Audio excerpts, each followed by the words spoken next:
It's Weather Watchers Worldwide. I'm meteorologist Robert Speta. Lee Southwick is off today, but we still have plenty to talk about across not only the first coast in the southeastern United States, but also around the world. First off, starting with, of course, the Olympics. Still looking pretty decent out there right now. Go USA, we're killing it. And the weather is also going to be playing a role, especially as we head it through the weekend.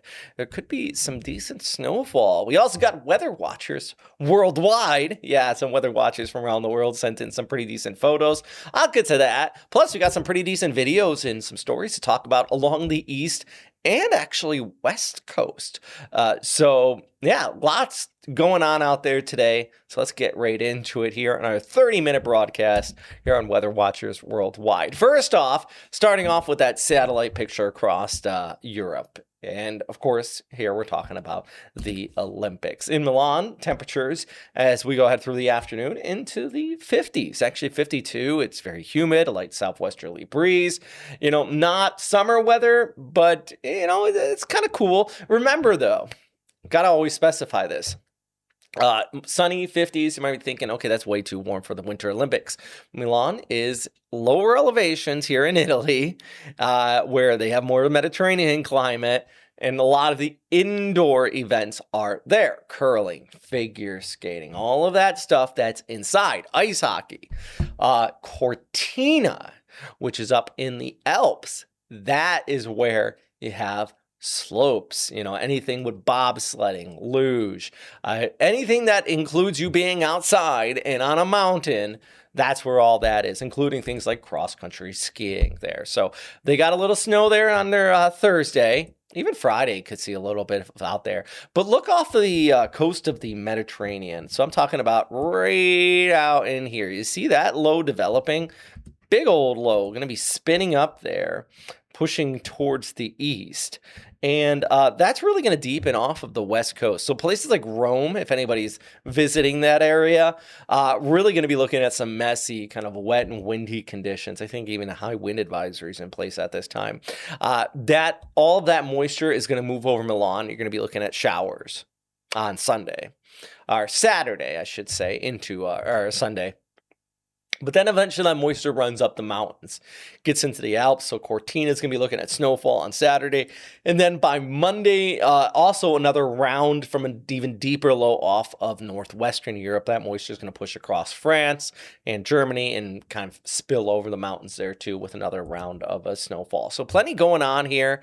If you take a look at Milan, 61, 52 there on Saturday. That's where your showers are. And then mostly sunny on Sunday with 58 degrees there for the high, while Cortina is looking a lot more frigid. In fact, got a view of the Olympic torch out here. I want to show you some video out of that area because it kind of gives you an idea of what it feels like on the ground there with the Olympics. So we have that video queued up. There we go. And of course, this is Cortina because look at the background. See the mountains out there. But everybody's got the winter hats, the winter gear on. I'm a big fan of the U.S. Olympic team's gear from Ralph Lauren too. Absolutely love it. Hey, take a look at that torch though. That is nice. It is called a cauldron since it's kind of in a bowl there. A fun fact there for you. But yeah, it looks nice. And here's the thing. This was shot yesterday. A little bit more mild, but I almost guarantee the same scene on Saturday is going to be a lot more snowy. They're going to be piling up that snowfall out there around the cauldron and just around all the slopes. Another thing I want you to take away from this video too is that when I say 31 for the high on Saturday or today, it's like Friday, it's going to be like 35 for the high, so slightly above freezing. That is in the town here, but if you see the mountains in the background, they're several thousand feet up. You go up those mountains, the temperatures will not get below freezing or above freezing out there. It's definitely going to be kind of staying relatively cold So yeah, just something as well to keep in mind here. All right, let's switch up gears. Let's talk about still Italy. Let's come back to our graphics here, and we're still going to talk about Italy. We're going to bounce over to Venice. Here's our weather watchers worldwide. I love these guys. They always send us in some fantastic photos. Venice, the floating city. It really does give you that feel right there. Taken from a boat, and it just, even a little bit of wave action that city does flood. But Alex sent this in, and thank you very much, Alex.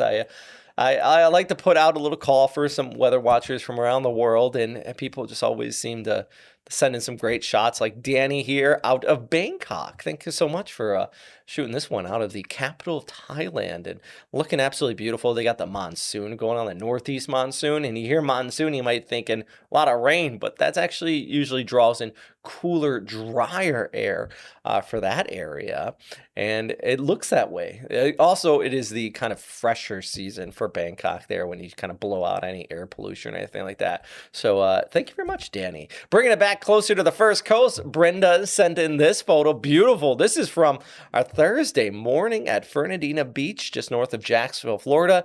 Brenda, yeah, that's a great sunrise shot. The sun peeking up over those mid-level stratocumulus clouds. You got the cirrocumulus, and you know how I can tell the layering of the clouds, because some of the clouds a little bit lower there, and then you got that cirrus, a little more wispy on the top side of it. Absolutely love that. Gorgeous, gorgeous stuff. And you got Bob sent in this photo as well today. You got a little starfish. I've never seen a starfish walking on the beach. I'm envious.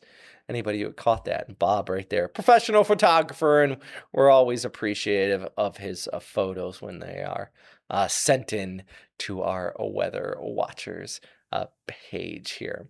All right, so we're talking about what's going on there. I do want to bring it back to the East Coast, of course, talk about a little bit of the weather there in just a minute. I think we're going to go to a break here real quick, and we'll come right back. So just stand by. The First Coast News weather team has your most accurate forecast with weather impact alerts to warn you about severe weather.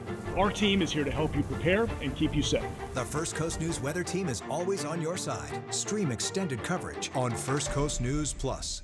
This February, the past mingles with the present on Jacksonville's historic East Side. A neighborhood that everyone respected everybody. Birthed from the ashes of the Civil War, Out East remains the city's last 19th century historically black neighborhood. It's beautiful now, but not the way it was when I first came here. Each street paved with pain, persistence, and progress. Mount Olive is still on the block. Vivid Hues, stories of black history, Monday mornings at 6. First Coast News on your side.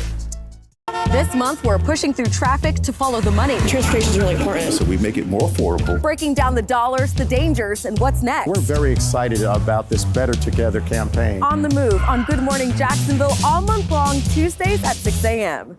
Artificial intelligence isn't coming, it's already here. And it's also a tool, not the answer. Yes. From how we prepare the next generation for work, to how law enforcement balances innovation and public trust. Don't let ChatGPT replace your therapist. Inside our classrooms. Anything you wanted to do, it would do. The revolution will be AI. Will you be ready? Watch Good Morning Jacksonville Thursday mornings at 6 all month long. First Coast News on your side. When you think winter sports, you probably don't think about the Sunshine State. Ocala was the speed skating capital of the world. Hitting the ski slopes right here in Florida. Here's a blast, and on the mountains a blast. Olympic-inspired stories right here on Good Morning Jacksonville every Friday at 6 a.m. On Weather Impact Alert Days, stay informed, prepared, and connected with First Coast News and First Coast News Plus. Coverage that alerts you to what's coming and how it will impact you. Watch extended weather coverage with First Coast News and First Coast News Plus. All right, welcome back. So we're looking at the Northeast here, Northeast United States, and, we got a little snow out there right now. But this past week, we had a fairly decent snowstorm hit up and down New England and dropped a lot of the white stuff there.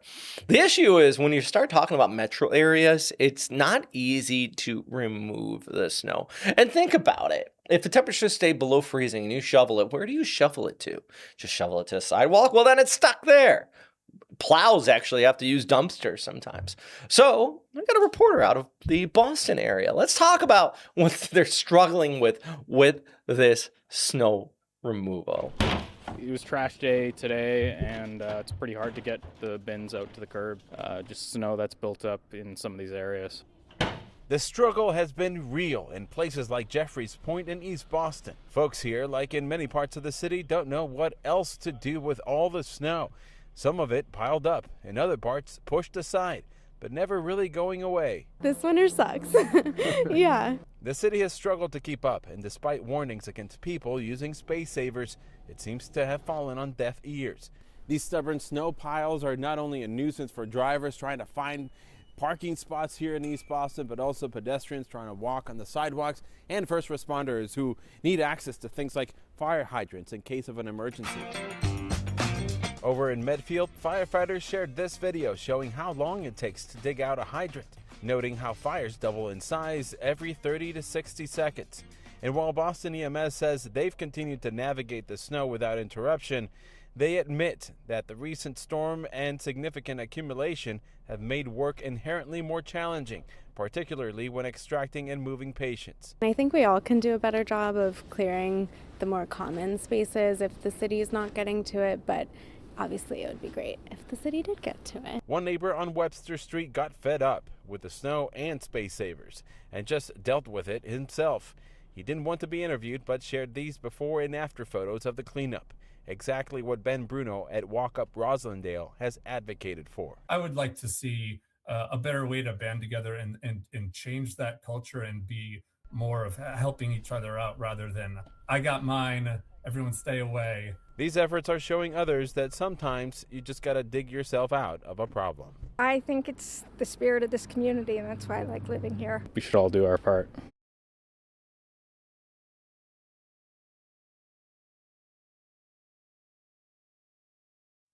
Now you can avoid all of those problems.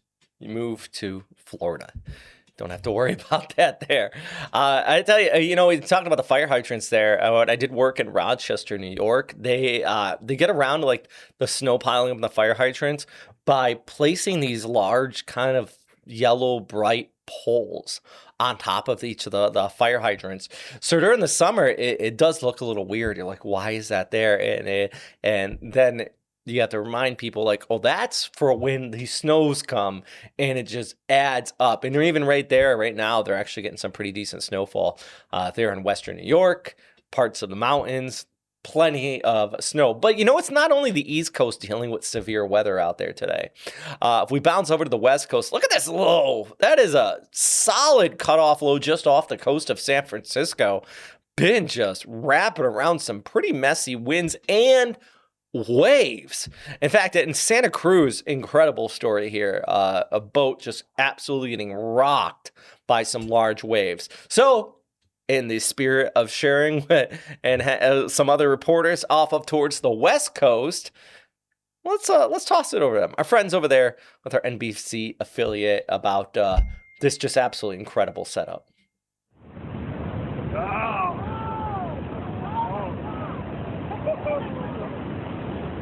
Horrifying moments on the water for a San Jose family of 6 after their boat is capsized and tossed around by a large wave. This could have been a tragedy of the worst kind. Fortunately, it wasn't. Everybody survived, but it's a really scary thought looking at this boat, thinking what could have happened. Inside the boat, 4 children and their parents. The family was returning to the Santa Cruz harbor, and it's unknown if the boater was trying to beat the large wave. But experienced boaters say whoever was steering should have made a hard right. And instead he went straight, and the wave literally picked him up, curled him over, and threw the boat down, tumbling with the wave at the same time, because he chose to go straight ahead. The harbor master says the 4 children, ages 3 to 9, were all wearing life vests. Their parents were not. The boat capsizing near the popular surfing spot, Steamers Lane. The family has multiple surfers to thank.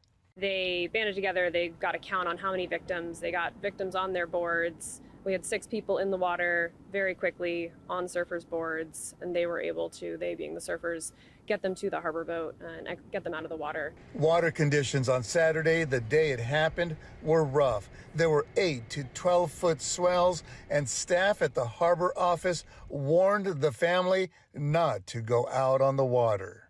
He should have known better, and he should have listened to advice, from the harbor patrol that was, giving him advice. It's hard to wrap your mind around what he was thinking, but at the end of the day, nobody died. It could have been a lot worse.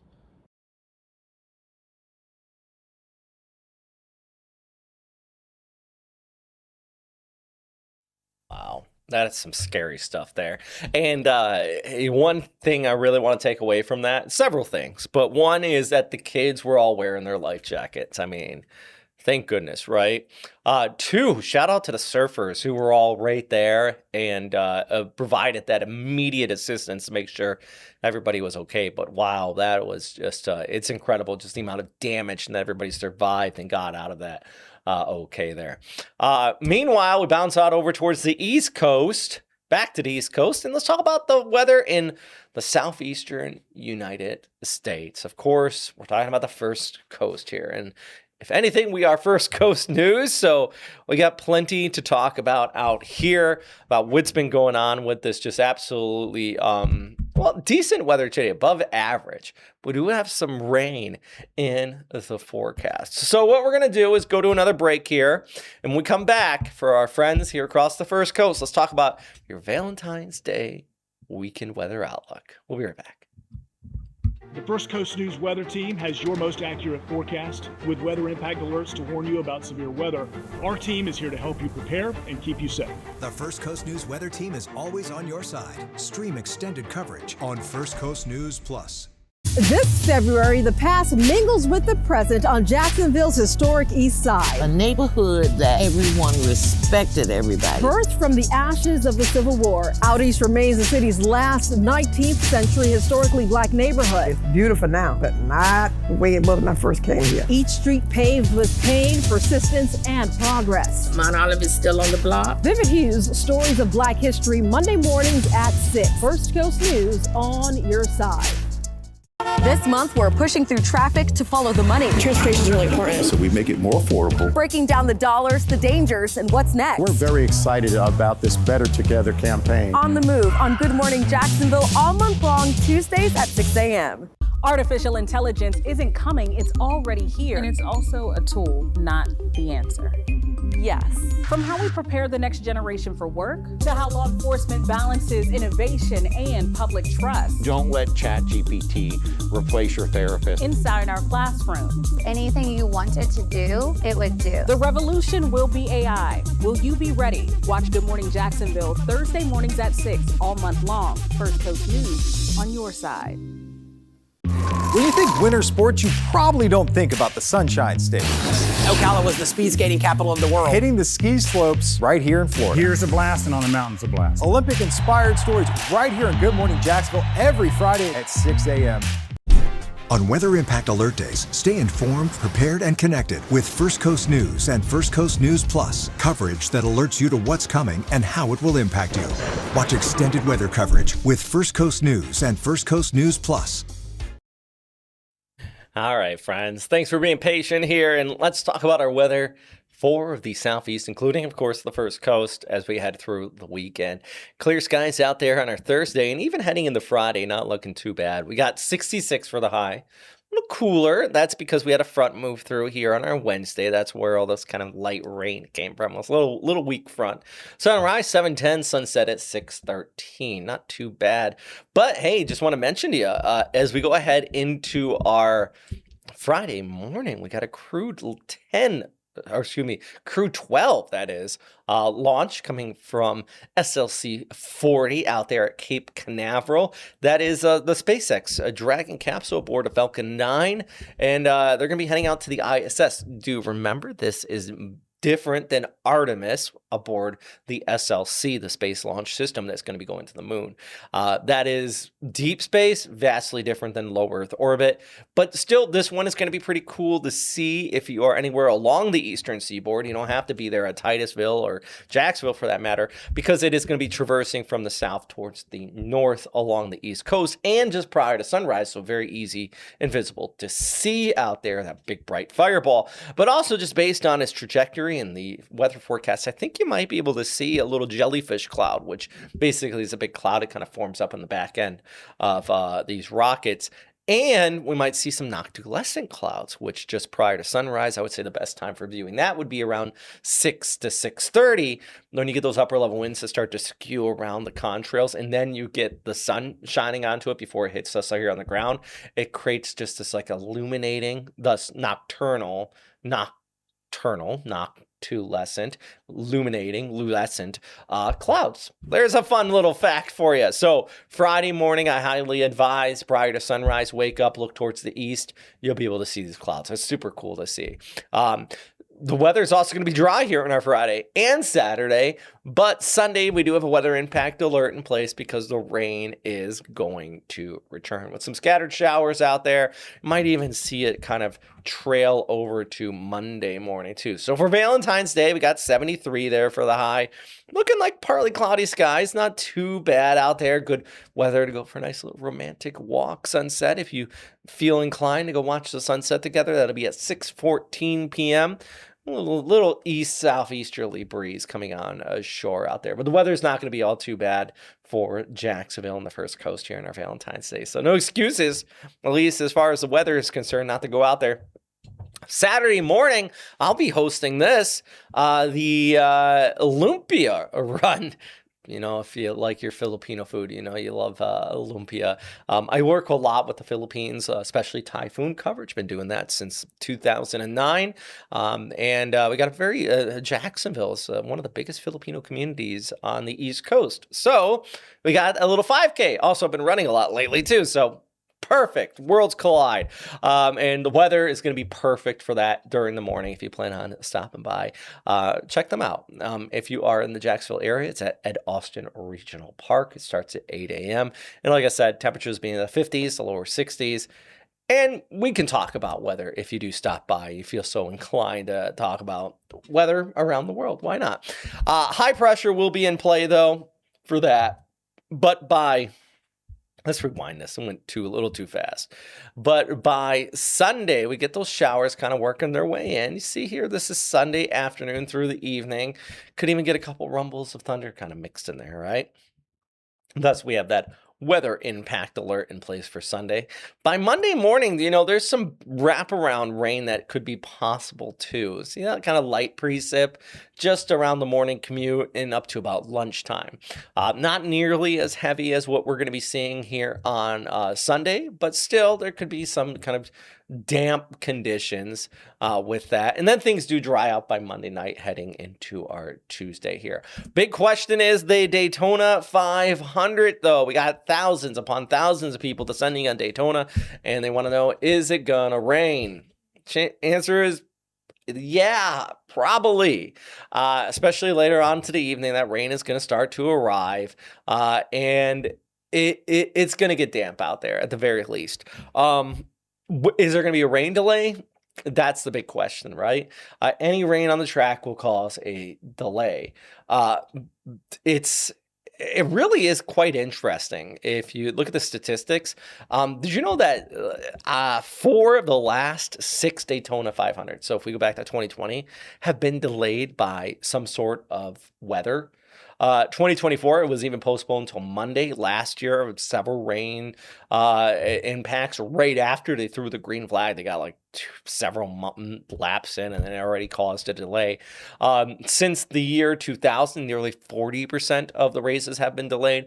But, and this is what blows my mind, if you go prior to the year 2000 back to the 60s, it was like 1965 was the last rain delay prior to the year 2000. So the 70s, 80s, and 90s, there was no rain delays, no rain cancellations or anything for the Daytona 500, which I find very interesting from a purely statistics and kind of our changing climate.